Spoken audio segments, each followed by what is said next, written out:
Hello, everyone, and welcome to the latest episode of Vox Vomitus. I am your host, Jennifer Ann Gordon, the author of the Kindle Award-winning novel Beautiful, Frightening, and Silent, as well as Pretty Ugly and the Hotel series. Joining me today, as always, is my Vox Vomitus vixen, Allison Martine, author of the Bourbon Books, which includes Dibs, Since September, Move on Melinda, and Climb the Salmon Ladder. Joining us today is USA Today bestselling author, literary agent, overall amazing woman, Paula Munier, here to talk about her new book, The Wedding Plot, her new book and pretty much books in general, publishing in general. Welcome, Paula. Well, thank you so much for having me. It's always a thrill to see you both again. Oh, thank you so much. So, Paula, before we went live, we were saying that it's been 2 years since we've had you. So we were doing a little catch up before this. Tell our viewers and our listeners a little bit about yourself and a little bit about your new book in the Mercy Carr series, The Wedding Plot. I feel like there's a glare on it. Okay, well, I write the Mercy Carr series, which is about Mercy Carr, who is a vet home from Afghanistan. She was wounded in battle. In the same battle, her fiance died, and he was a dog handler, and his dog's name was Elvis. And he told her, take care of my dog. So she comes home to Vermont. She's got this dog, doesn't like her. She's not happy. He's not happy. Everybody's mourning the death of their mission and the death of their man. And so eventually they form a bond and they team up with the local game warden and his search and rescue dog, Bear, and they solve crimes in the wilderness. So The Wedding Plot is number 4, and it takes place at a wedding because weddings can be murder. And it was a lot of fun to write. Yes, they can. And it's so funny because Jen and I, we always talk about books. And as I was starting to read it, I'm like, I have alternate titles for this. And she's like, well, what? I'm like, I want it to be the goat cam murders or the goat cheese murders. And she's like, that is not the appropriate title, Allison. I'm like, that's why I'm not allowed to name books because I know. I was thinking the goat cheese murders too. And I'm like, just put the cheese right on the cover. I know the wrong audience, but hey, we like goats and we like goat cheese. Well, Crime Reads asked me to write something when the book came out, which it came out in July last month. And I did a whole article on cheesy murder because cheese takes place in so many murders. And there are actually, believe it or not, there are 2 cheese shop mystery series. I mean, I did not know that. Series? Yes, there's cheese everywhere. Yeah. So and I ate a lot of cheese. I didn't know that was such a niche that we're like looking for cheese-related murder. People love their cheese. All right. They do. I'm one of them. Yeah. It's the reason why I can never be a vegan. Exactly. Well, same, but I didn't really think that there was a connection between those. I liked it. You said there were 2 series that are cheese shop murders. Right. And there's all other kinds of cheese. There's cheese maker series. There's cheese seller series. There's all kinds of cheese. And in my favorite is one of the Midsummer Murders episodes, which they kill a big roll of cheese, kills somebody, and then cheese wire kills somebody. And every possible way cheese can kill somebody is in that. Besides just like having really high cholesterol. Yeah. Well, and I'm the slow death. I'm having flashbacks of the I Love Lucy episode where she tries to smuggle the cheese back as the baby because she doesn't want to pay for it. And then she realizes she can't, and then they have to eat the cheese. It's really messy. And it's true because cheese is the most illegally stolen, sold on the black market of any food type is cheese. Cheese is used in money laundering because it falls off the truck and it's easy to sell and it's easy to it's portable. So cheese has a lot of criminal associations that you would never really know about. Now, how did you realize that cheese had all of these criminal associations? Were you just mid-pandemic eating a cheese platter, drinking some wine and thought, this is going to kill me? I wonder if it ever does kill people. And went to Google? Well, of course, I did eat a lot of cheese. I'd be lying if I said I didn't eat a lot of cheese during the pandemic. But partly I was writing a book. I was writing this book. And I wanted, my editor had said to me, because I write each new book is in a different season, because I want to take advantage of our beautiful New England seasons, right? And I had just done, sort of fall, winter, spring. And my editor said, no more snow, no more snow. So I said, okay. You're like, but this is where we live. It's always snow. In the snow. Yeah. Well, snow and ice are just so dramatic, right? Yeah. But so are you going to write a mud season book where? Well, yes. Book 3 is kind of a mud season book. I mean, there's rain in this one. So, I mean, you got the seasons going. Yes. And so I thought, okay, if it's going to be, the next season would be June, right? And June is wedding season in Vermont. And so I was working on this book, and I thought, I was watching a lot of, goat videos. I'm a sucker for a good goat video. And they have all these goat cams. And so that's when I discovered goat cams at these goat farms where they make goat cheese. And of course, Vermont has a lot of artisanal cheeses, just like New Hampshire does, right? New England has a lot of dairies and a lot of artisanal cheeses. So it was a fun way to do something fun. I try to put something of New England in every book, either an industry, whether it's the cottage, the cheese cottage industry, or also I try to put in an endangered species as well. So I try to look for those things. So when I started watching those goat camps, I thought, oh my God, this is great. Now I can actually write off my goat cam obsession. It's perfect. Yeah, it's research. It's not just, I think during the pandemic, we all would like do those things like doom scrolling or like I just watch kitten videos for 6 hours straight. Yeah. But if you can just sit there and watch goat cam videos and be like, it's research. Nope, this is writing. It counts as writing. It's not troublesome when it's research. And I just want to put it out there. If anyone involved in nefarious activities needs to dispose of some product, and by product, I mean cheese, I will eat it. I will throw myself on the cheese grenade and take any contraband chevron. I would like to be involved in cheese laundering. Me too. We're just throwing that out. Let's manifest that in the universe. That and the fact that because of the pandemic, our local Trader Joe's no longer has had the samples, and there were always cheese samples. And I'm just going, okay, can we call the pandemic over now so we can bring back the cheese samples? Because now I'm just buying random stuff, and I don't know if I like it. I like all of it, so it's probably all right. But I like to be able to shop and get myself my little cheesy cracker and be like, I'm shopping. See, this is research. We haven't brought it back yet. I'm very sad. So Paula, when you were watching goat cam videos, what was the most interesting thing you saw? Did you ever see anything dark and twisted? Did you see a murder? No. I mean, these are mostly, a lot of the videos take place at kidding season. So you have all these little baby goats running around. What's interesting about goats is that I really, really want a goat now, not just the cheese, but I want the goat. Because the goats are so cute and they're friendly. They're kind of the perfect combination between cats and dogs. Yes. They're curious, they're sociable, but they hate getting wet, which is why in the barns they have all these they're all elevated. They have ramps and they have sort of like the cat things that people buy for their cats, right? It's the same thing only for goats. So I just sort of fell in love with goats. My husband's like drawing the line at 3 rescue dogs and a cat. But you need a rescue goat. I need a rescue goat. A house goat. And we just got back from Palm Desert for our vacation, and they had the living desert out there, which is a really lovely. It's a zoo more or less, but it has a lot of rescue stuff. And they had several kinds of goats out there, and everybody except for my eldest daughter went in and loved these goats.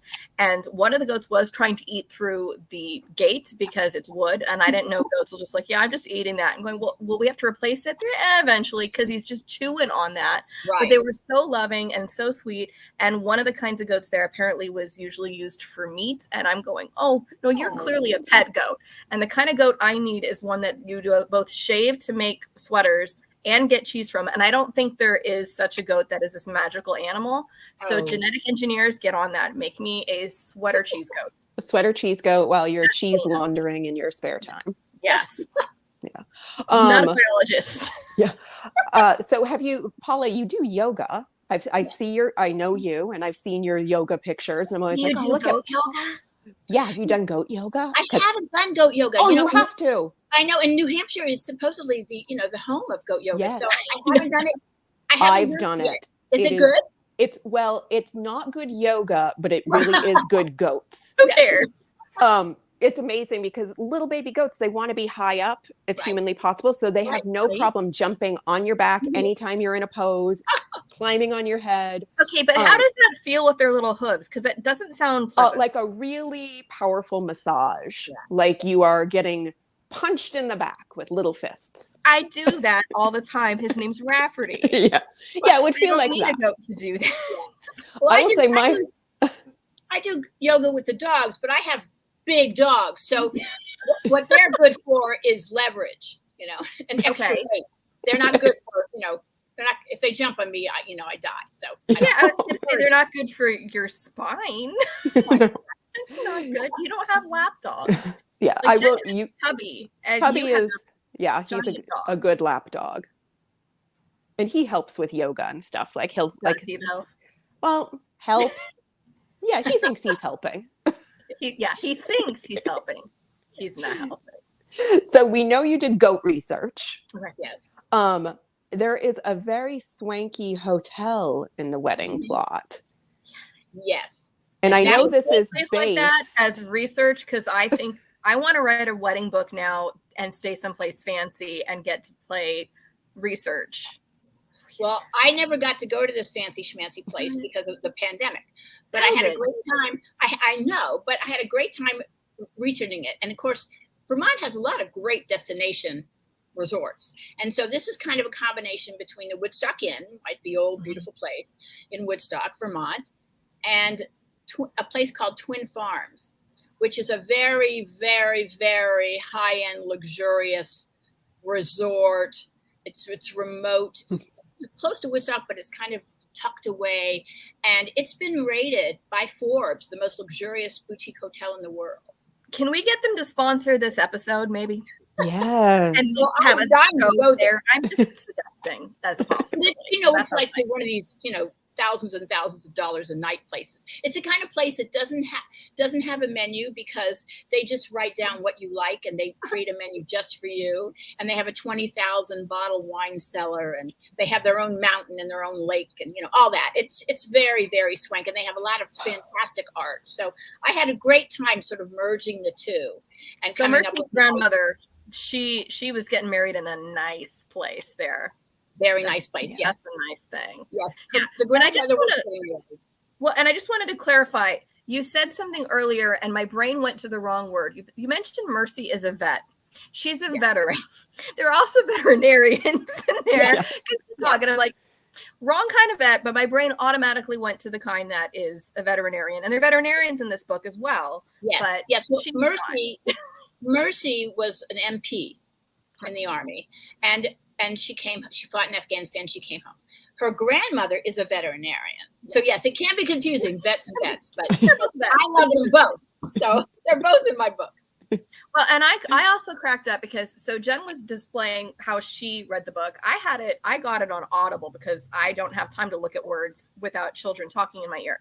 And what was really funny is the first review that popped up said, so much Buddhism. And I laughed so hard at that because, so how one of the characters, but clearly the person had a little bit of a bias, mostly because there's also a priest who's sitting around priesting at people and he's Catholic. So I was just curious, like, how much Buddhism is too much? Any Buddhism? Probably for this guy, probably any Buddhism. But I loved the cast of characters. That's why I brought it up. Is you have this huge cast of characters on families on both sides as people are getting in and sitting down and talking. And that's the best part of weddings is the drama of everybody else who is invited or not invited. And then what are they doing? And oh boy. How many people are real? I remember that review and I thought, well, the character is a Buddhist, right? So of course, how dare he? It informs his life, right? And it informs the plot. And the priest is Catholic, of course, and his faith also informs the plot. So, but the review didn't mention the priest. They were only like, "There's Buddhism in this book," and so when I started listening, like, "Oh, there's so New Age." Yeah, I was expecting like Buddhism on every, and it was not that it was hardly in there, but when it was intentional. Right. And I'm just going. Well, that's an amazing review. You never know what people are going to say. It's very interesting, but it is a wedding, and when you have a wedding, you bring people from all over, from 2 different families, very different backgrounds. And that's Different what's kind of generations. interesting. Yeah. I mean, at my first wedding, I've had, more than one. My first wedding, Me too. there were, my family was Catholic. There were 10 Catholics and 100 Jews. And we got married at the Indianapolis Hebrew Synagogue, and it was funny because this was a long time ago, back in the 70s, and a lot of my, sort of Catholic Indiana relatives had never met a Jewish person, and a lot of the Jewish people had never met any Hoosiers. So it was sort of a real meeting, right? And that's what I think is so wonderful about a wedding, is that you bring all these different kinds of people together. And it's certainly wonderful as a writer because the melodrama of a wedding is just, tensions are high. I wanted to wear, and again, the pandemic made me gain too much weight to actually wear anything. I was going to try to find like a bridesmaid dress to like sit here in a bridesmaid dress. Because I was like, I don't have any goat cheese and I don't have a goat. So what else could I wear? I don't currently own any bridesmaids dresses, but the dress I wore for my sister's wedding is what I wore for our 2-year Vox anniversary. So that was kind of a bridesmaid's dress because I was in the wedding as a reader, but it doesn't really look like a bridesmaid's dress, and it doesn't have something really large and fluffy. I got to pick it out myself, so it's not nearly as atrocious as a bridesmaid's dress could and should be. Right. Yeah. No, I once was in a wedding where it was all green tulle. Oh. And taffeta. Yes, it was kind of a nightmare, kind of a dress. But, and, that marriage didn't last. I don't blame the dress, but, The dress cursed it. I was a bridesmaid once, and the dresses were also green, but they were nice green. But it was to a New Hampshire flower fortune, like a flower shop fortune type of family. So really the wedding was like an excuse for flowers. Yeah. Our bouquets, my bridesmaid bouquet was 30 pounds. The bride was a tall, beautiful woman, and her bouquet was like close to 50. She was like, I can barely hold it. Okay, so did she do the pass off where she had to have the bride, like the maid of honor usually holds the bride's bouquet, and then would she just fall over with just all? It was like 80 pounds of flowers together. It was a lot of flowers, and there were trees shipped in. It was just absolutely gorgeous. Yeah, but that's a bit excessive. It was what it was. It was the fanciest wedding I've ever been a part of, including my own weddings. Like. That's amazing. I love it. But whoever had allergies probably just died that day too. I did not feel well. All the pollen would just knock out everyone. I can't do this. This is terrible. But nobody had pollen related issues in the book that Paula wrote. Other people had issues even before the wedding day because people started dying. That's kind of a problem. Yeah. It really is a bummer on a wedding. Yes. Just as yes, I mean, that was fun. I mean, I like to get things moving, right? I mean, as an agent, I will tell you, if you're a client of mine and you're writing crime fiction. Paula's looking directly at me. When you read it, you did. You don't know. I tell you, Jennifer. Where's the dead body? Get us, especially if it's a mystery, and people will come to me and say, well, I wrote a mystery without a dead body, without a murder. And I'm like, but it's a murder mystery. So can you write a mystery that isn't a murder mystery? Are there other subgenres, I can't talk, of mysteries that don't involve corpses? There are, but murder mysteries, I mean, and but why bother? Stakes, right, because it's about stakes. And the more that's at stake, the more invested the reader is, right? So, life and death is the biggest stake of all. So you have to have that thread at least. And if you're writing a murder mystery, you have to have a murder, and preferably 2, so you can get through Act 2. You need another body. More bodies pile up. And then there's also the other big stakes you often will get are things like a kidnapped child or somebody who's being held. And so the stakes are a little different because you're not solving something that's already happened, but you're stopping and or preventing the murder because you're like, time's ticking down. And what if we don't have the handoff for the ransom? All that kind of fun stuff. No goats were held hostage during this, which I just want to assure all your readers that no goodness. I would never ever hurt an animal. I know. Paula will kill 2 to 3 people a book, but the animals are always safe. But Susie Bear's fine. I found myself during this book, because it is the fourth book, but again, it's only been about 2 years since in their world, because I was like, how old is Susie Bear now? She's a big dog. Oh no, I literally big dogs don't live that long. I was trying to figure out how old the dogs were, and then I'm like, pay attention to the plot, Jennifer. Pay attention to the plot. Well, that's why Susie's even bigger. Susie's a puffball. Susie Bear is a Newfoundland-retriever mix, and she's inspired by our own rescue dog, Bear. And then Elvis is a Malinois, like our pandemic puppy was a Malinois. So we finally got our own Malinois, who's lovely and fierce, and just big ears and just focused, really intense dog. But does your third dog have a counterpart in your books, or does your third dog just like? Well, my third dog. She's the queen of the maze. She just ignores everyone. She's a Great Pyrenees-Australian Shepherd mix, and she's truly beautiful, but she's truly uninterested in most things. So she just like play around. She's not a very highly motivated dog, but she's in the second book. Okay. The second just book. wanted to make sure she got a little representation here. Everybody gets in the books, sooner or later. But the reason I wrote them season by season is that the wedding plot is book 4, so it's only a year. It's only been a year lives all the time. And it's not just so the dogs don't age too quickly, it's so the people don't age too quickly. Well, and it is funny because like making sure all the dogs are included. The first book that I had that sadly died on sub, it featured a little girl in the book, and that is based loosely on my eldest daughter. And I made the mistake of letting her know that she was in it, because then my next daughter's like, what about me? And I'm like, oopsie. Well. And then actually, as it was, I had reworked the ending, and now she's in it too. So let's just not bring it up to my son, because I was going to say, but that's only 2 of your kids. There's no winning. I wrote a dog memoir called Fixing Freddie, a true story about a boy, a mom, and a very, very bad beagle. And I wrote it about when my youngest had this beagle from hell. It was just the worst dog ever. And I was struggling as a single mom to handle the kid and to handle the dog. And I had to learn to be leader of the pack and all this. So, and my middle child came back and lived with us during that time. So my sons were in the book because they were in that part of that slice of my life. They were living there.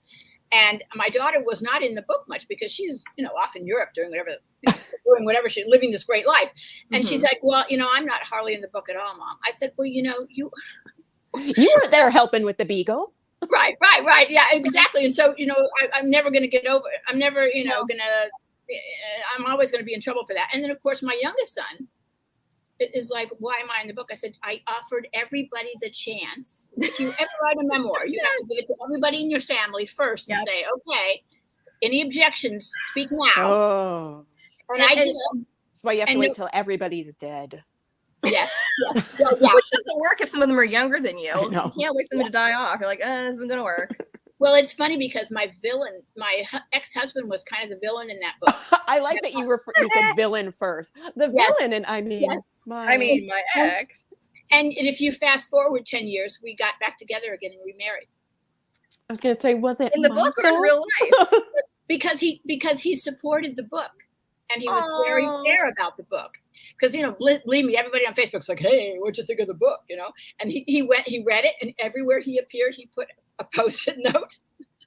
And then you discussed it on your first date, your first re-date. That is hilarious. Yeah, but in a way, it became the the kickstarting of our relationship again, because he supported the book and he was very kind and generous. Yeah. Okay, my ex-husband might appear in one of my books, but it is not meant to kickstart, because he's definitely not so much a villain so much as a motivation X already. Motivation. Yeah, well, I mean, he's not a villain. He's just someone who's baggage from the past. Let's just leave it at that. And no, he has not reached out to me to say anything. And is he still alive? I don't care. I don't know. It's all good. But I do need to He hasn't reached out to you and said, wow, you wrote a book that made you turn to Adam Driver after me. I don't know how that happened. That was just called an upgrade. But I did laugh though, because my sister was like, so some of these people seem to be based on real people. Am I in your next book? And I'm like, maybe. And she's like, what's my name? And I told her. She's like, all right. And I made sure, and she was afterwards, she's like, I wasn't in the book enough. I'm like, look, I upgraded you. I made you a doctor. Everything about you is just beautiful in here. So if you have any complaints, just no more complaints.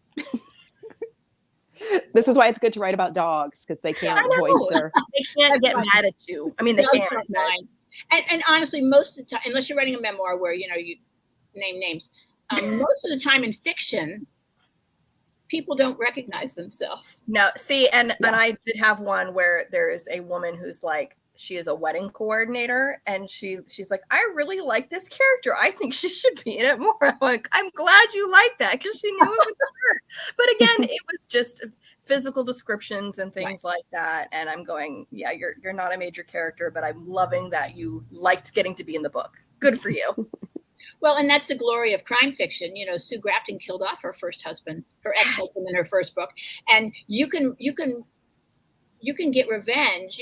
Nobody knows but you, but it's really sweet to kill off your, people who betrayed you, or do whatever you need to do. Right? Yes. It's happened many times as catharsis dictates. Yes. That's better. We're good now. Moving on. I love that. So, I know the answer to this because I went to your book signing at Gibson's. Somebody asked you who your favorite character was in the wedding plot. And I wanted to ask that because I know the answer to this and I love the answer to this. Oh, okay. Well, I'm not sure what I said. You said I can tell you what you said. Bodhi? No, but Bodhi wasn't Bodhi? Okay. You said, Bodhi's a good character. Well, who did I say? You said the Colonel. Oh, the Colonel, of course. Yes, I was right, and you were right. The Colonel is my favorite. You're like, Hot Bodhi? Did I say Hot Bodhi? Well, Bodhi was my editor's favorite character. Okay, I can see that. Bodhi. And when he met Bodhi on the page, he called me and said, "We need to see more of him. Work him into the rest of the book." Because he was intended to be a sort of walk on, not a deep character for the book. And so my editor said, no, you need to weave him through the whole book. But yes, my favorite character in the book is the Colonel, because the Colonel is in effect my father, who died right before in the process of writing the book. My father died, and he was a colonel, and he was very, very much like the Colonel in this book. And it was my way of solve every problem with just a phone call. I like that. Yeah. He was that kind of guy, and Dad died. We still don't know what the hell he did during the Cold War. He wouldn't tell us. I mean, he had all these secrets, all these secret missions, and we knew he was a war hero in Vietnam. We knew that because there were some things he would talk about that, the Army actually acknowledged. And there was all this stuff nobody talked about. And so, he was just such a fabulous guy and a real presence in my life. And so when he died, it kind of took me by surprise, and it was really hard, and I didn't think I could write. I couldn't do anything, honestly. I was grieving so much. So it allowed me to move forward with the book and to honor him and to process my grief. So I would. So was the Colonel not in like earlier drafts or earlier ideas of it? No, okay. No. I have no intention of putting him in the book, but I thought, well, and then I thought, I just started to write about him to process my feelings. And I thought, it's a wedding. All these family members. Everybody should be there. Yeah. And it could be anybody, because, weddings, you see people you haven't seen in years at weddings. And so I thought, well, this is a perfect opportunity. I can just write him into the book. He's such a great character. And I think he would have gotten such a kick out of it. And I loved his relationship with the priest too. Like how I feel like any time of the day or night in this book, like these two are at the bar doing something. Playing Scrabble. That was based on my father too, because we were Catholic, and my father, wherever he went, he would meet the Army chaplains, and the Catholic Army chaplains always came home for dinner, always. And so there were lots of priests in my life as a child, but they were all Army priests. So like one was a paratrooper. I mean, they were not your average priests, they were soldiers and priests. So they were very interesting. One went to jump school with my dad. I mean, And that was another fun thing to do. That's why I put them both in the book, because to me, here's Dad and here's his priest friend, and they would do stuff together. And they had missions together. Again, nobody knows what they did. Sunshine App will tell us. That's it. Well, I was just curious, was the priest then based on any particular priest that you met that came back a lot, or was he kind of an amalgamation of all of them? Yeah, I mean, he was based there was one priest, the paratrooper priest. His name was Father Bob. I don't know whatever happened to Father Bob, but Father Bob, he became a paratrooper, so he could jump into any war zone in Vietnam and pray for the troops and pray with the troops. He was fearless. Yeah, he was a fearless guy. And so I made this priest is kind of fearless in his way. He's kind of bookish. So another one of the priests that Dad brought home, Father Pat, he was very bookish. And another was Father George, who just recently died. He was very old and very wonderful, but he was an intellectual. He was a Jesuit. So he was very intellectual. So this was a combination of these three priests that my dad would bring home for dinner, and we're family friends. I love that. Most of us, we hear Army priest and we all just go, Father Mulcahy from MASH, because that's all most of us, because we didn't get priests at the dinner table. That's so funny. Yes. Yes. But I wasn't picturing Father Mulcahy at all. I was picturing more of a Jesuit based on the intellectual aspect of it. Right. And you have a lot going on in this book as far as, yes, there's goats and there's a wedding, and then there's other things about different secret missions and possibly recovering artifacts and things like that. So I'm picturing this guy, the kind who's sliding relics of priests, like, don't mention these finger bones, just our little secret here, pass this along, get him through, because you know what else is illegal to pass around? Bones. You can't just pass around bones. Cheese, no. Bones, no. Yeah. Neither are okay. Exactly. Well, it's interesting because my editor finally said to me I had to promise not to read the Smithsonian magazine while I was writing a book, because whatever I read in Smithsonian magazine, I read this whole thing about artifacts, and I thought, I'll put some artifacts in the book. I mean, I'm so impressionable in the actual writing of the book, because I'll take anything and everything that comes my way. I'll say, that would be good, because you're always looking for new inspiration. Things.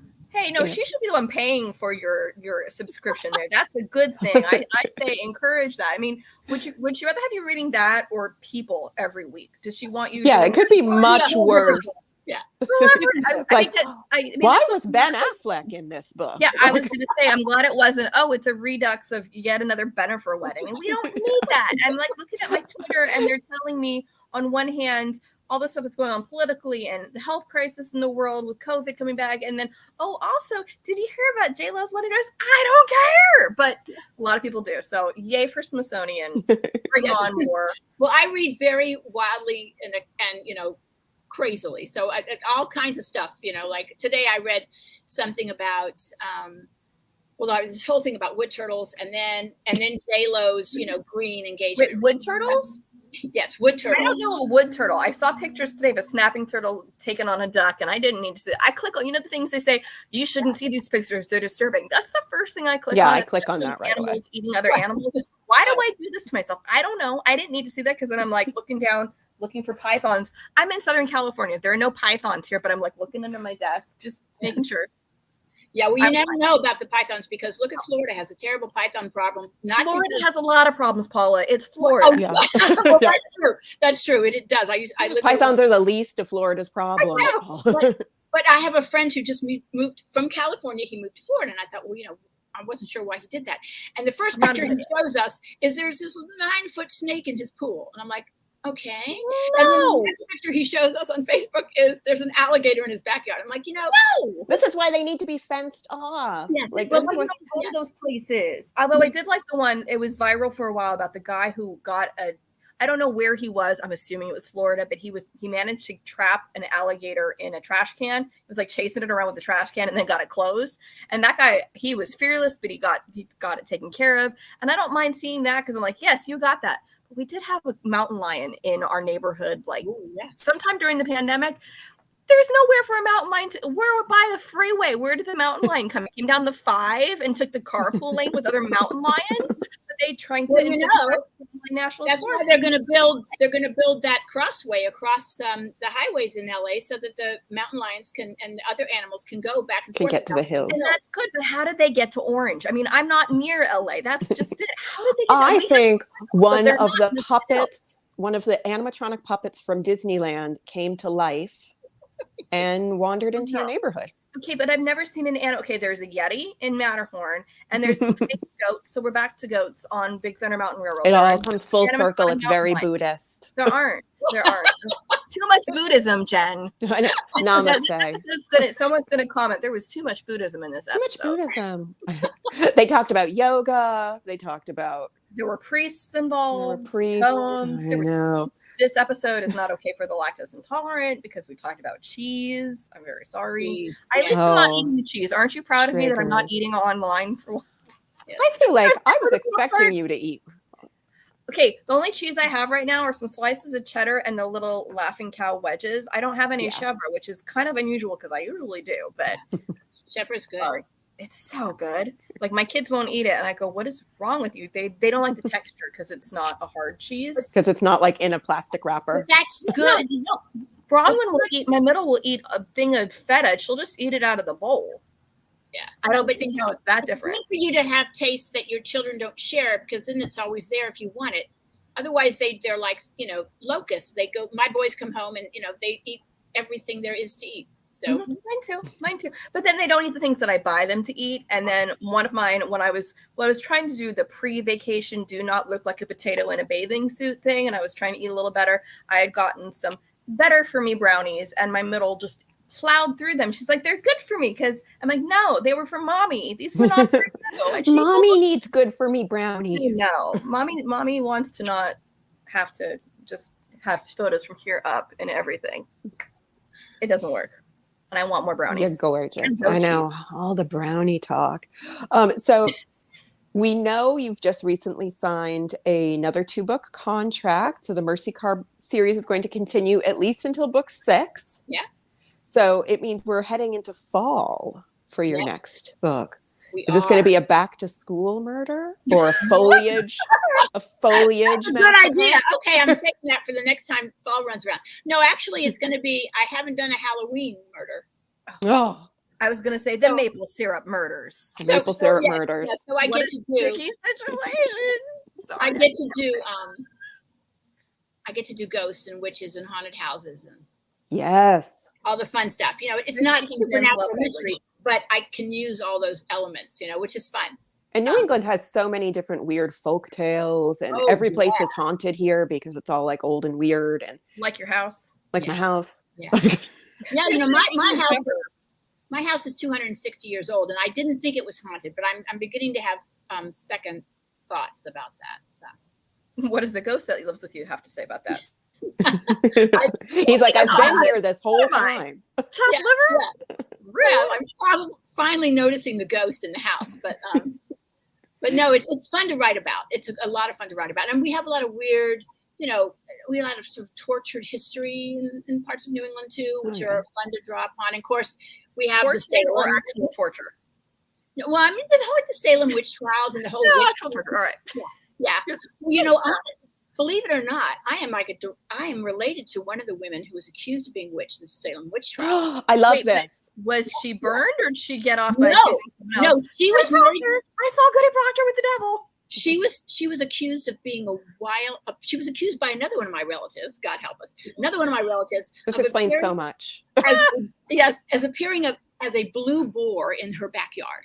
So a boar? Like a pig. Like a pig. Yes. So, that was a big thing with the witch accusations that they appeared. They appear as any number of wild animals. Right, there was a moose in my yard the other day. I'm sure it was a witch.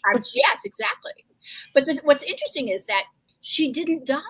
Mary Bradbury was her name. She didn't die because it was toward the end, and people getting sick of all the hangings. Yes, and her husband was a rich sea captain who supposedly paid off the guards. She went to go. Good job, sea captain. I like it. But if you go to the Salem Witch Museum, her name is on the wall. You need to take a selfie with that. Yeah. Well, it's so funny because when we actually lived in Salem for a while, and that's when I found out all this. And my youngest was about 10, and he had a stepmother who shall remain nameless. And she, at the time, and she used to call me, make the joke about his mother being a witch from Salem, because we lived in Salem. And I said, yeah. And so You're like, actually, yes. Yes, and so when we found this out, I said, oh, here, so he did a report on the witches of Salem and our family tree. And I said, see, now next time she calls your mother a witch from Salem, you can say, yes, she is. So you better watch out. Her power goes back hundreds of years. Exactly. See, and I don't think I have any of that in my history. I just have drama in my history of my mother being in the Crucible in high school. So like that was what she used to show me in her yearbook. So that's the reason I knew as a very small child what the witch trials were. But it was like a good thing because it was my mom's high school theater. Like, yeah, in New England, you just like they bring you to the witch museum in second grade for like a school trip. Yeah, SoCal, and you like come back like haunted by that. Like, no, we get the gold rush and nothing like the witches. I don't think they even brought that up until sometime in high school. But I was like, oh yeah, I know all about this. My mom. What? Like, I feel like it was a way to like teach young girls to just like be quiet, like shh. Well, yes. Not too long ago. Well, yeah. Today, hello. Today. I know.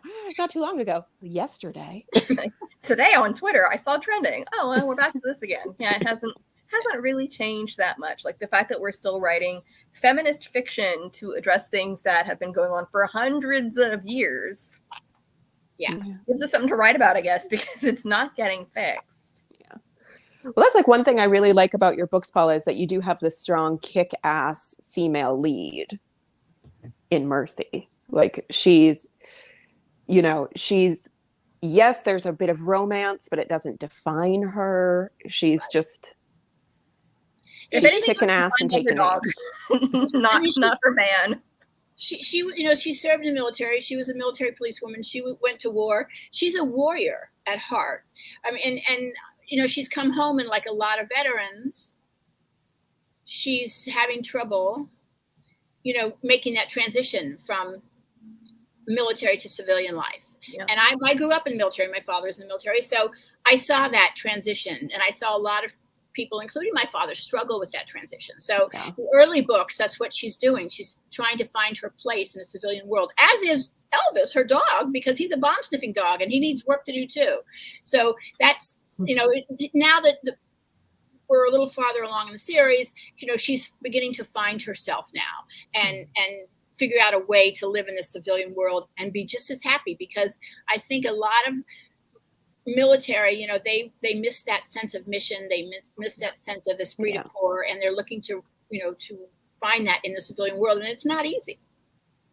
Well, and I do love that. So here's Mercy, and there are times when everybody's grabbing for a weapon, and she's like, "I got my dog," and I'm like, "That's my kind of weapon. I have a large dog. Let's be armed with a canine on one side," and she's ready to go. But I do love that Mercy will do basically anything to avoid going to law school, including going off. And I thought you would like that, Alice. I appreciate that. I love that. It's like, so your parents want you to go to law school. Have you considered just enlisting? Bye. Better choice. I mean, nothing against lawyers. Still, I love lawyers. I have a lot of clients who are lawyers. I know a lot of writers who are lawyers. I hardly know any lawyers who like being lawyers. They almost all want to be writers. So yes, it's not want to be. That's Allison. Yeah. So see, and that's funny, because I know that I had a friend who they didn't even practice. They basically finished law school. I don't even know if they took the bar, and then just went ahead and started writing. And somebody said, yeah, they want to know what you write about in order to just skip law school entirely and do that. But it's not for everybody, and there are amazing lawyers out there, and there's some not so amazing lawyers out there, and I've worked with both kinds, so there you go. Loads of fun. But I do love that everyone's dealing with murders and all this, and all Mercy's mother cares about is her getting her hair taken care of. Yeah, and I was picturing her with Jen hair all the time. I was going to say, she has curly red hair. Curly red hair. I'm like, Mercy, no matter what you do, your hair is not going to be smooth for that wedding. Oh, I know. That was fun to write, because, she does have this hair that doesn't cooperate. And her mother... I just kept thinking, it's June in New England. The humidity alone means even if her hair is done, it is going to be fuzzy. Right. By the time people are saying I do. She's going to look like Susie Bear. Just be done with it. No, it's I love writing. I love Mercy's mother. I love Grace. And she's one of my favorite characters too, because she reminds me so much. I mean, my mother's the loveliest woman ever, but she was very much like Grace in terms of, and still is, in terms of her expectations for grooming and manners and, you know, what she considers to be appropriate behavior and the appropriate behavior for a woman, all those things. And she was all, my mother is, you know, she's 87 years old. She's still chic. It's just, you know, she's still chicer than I am. I mean, it's ridiculous. You know, she always will be. So I had this, you know, I grew up with this sort of Jackie Onassis type, tall, slender, brunette mom with the chic clothes and the whole thing. And I could never, ever be. And so I put all that into Grace, and that same sort of thing, you know, where I know that no matter what I wear, my mother, you know, will look at me and say, I'm like, yeah. Oh. It's so funny. Well, Paula, you always look amazing. And every time I compliment your outfits, you're always like, it's Betsy Johnson. It's Betsy Johnson. It's like, and that's, every time I think of Betsy Johnson, I think of you and your like cool glasses. I love Betsy Johnson. There was somebody in the book who had Betsy Johnson too. So there was a Betsy Johnson. Yes. Character was wearing Betsy Johnson. She was my, that was my, you know, my homage to Betsy Johnson in that character, because, you know, Betsy, you can wear some really wild clothes with Betsy Johnson. Oh, wait, it Betsy wasn't Gracie was wearing it, was it? Yeah. No, it was Aunt Verity, the sister. It was Verity who was wearing the. I'm like, I don't think Grace was wearing the Betsy Johnson. No. Grace's sister, and they don't get along, of course. I will just call Verity the pot stirrer for lots of reasons. I really liked Verity. I'm like, this is what a wedding needs. Yes. Verity's awesome. Crazy long lost sister who comes in wearing like a tutu and like something ridiculous. And you're like, yep, that's what I want. There she is. Drinking tons of margaritas. Career goals is to be the Betsy Johnson wearing tutu, martini swilling. Exactly. Hang on the picture of margaritas. Betsy Johnson just celebrated her 80th birthday. And she still dresses just like Verity. I didn't realize she was that old. Like in my head, she can't be that old because she's so young in spirit. Exactly. But considering she's been around my entire life and was an adult as long as I remember. At some point, she does have to age too. I don't know how numbers work that way, but math is hard, Allison. I know, but it's also the relative thing of, in my head, people who are older than me, but when I catch up, they don't necessarily move. So it's like, no, my dad can't be that old. He's probably in his 40s. Wait a second, I'm in my 40s. Hold on, something doesn't add up here. Yeah. Math. So, Paula, your next book is Halloweenish. Is it going to be out next summer? Next fall. Next fall. Okay, yes. Perfect. Time for Halloween. So I'm very busy writing it now. You know, great fun to research witches and ghosts and haunted houses all over New England and visit them all. Visit them all. You can visit my haunted house. Yeah. No, I'm very research. Yeah, I'm very excited. It's been a lot of fun to do, because really research is what saves me, because I was a reporter early on, and when I get stuck, I just do research, you know, so I like it. It's a fun part. Well, Paula, thank you so much for being here with us today and talking a little bit about your book and a lot about goats and and about everything in between. You've been spectacular as always. Thank you, Allison, for being the best Vox Vomitus vixen I could ask for. Everyone who is the only one I've got, the only one I need. Thank you so much for having me. So much fun. You are welcome. Everyone who is listening to this either live or on the replay, stay tuned next week when we have Lily Chu, author of the Audible sensation book, The Comeback. Fun. That's great. So we will see you all next week. Bye.